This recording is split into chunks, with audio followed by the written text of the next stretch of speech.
dun sa Manly ngayon. Nagre-relax, nag-aalis ng stress.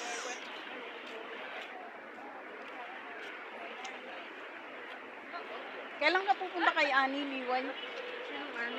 Si Annie sa Westway? Bakit ako pupunta doon? Hindi ka napunta dun? Ako napunta doon, mahal na tinda doon. Kalat.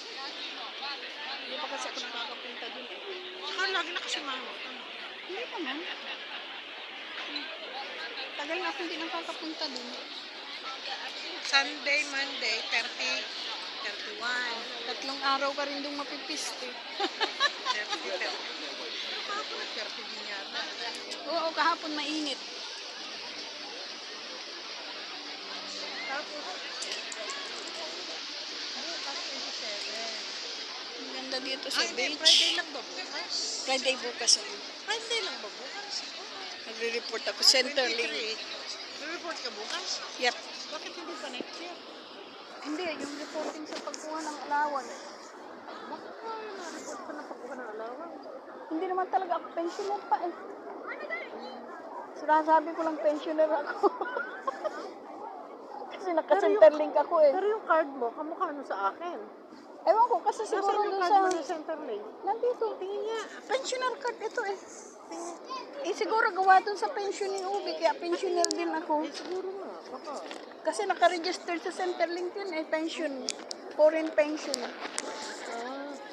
Kaya siguro pensioner din ang nilagay sa akin. Oh, pensioner nga ito eh. Ganyan ba yung card mo? Ikaw, ang glitch bill ba? Sa Octaray? Hindi. Ano? Ang Gladesville ay ano tawag dito? Aywan ko yung ride na ano. Tingnan ko.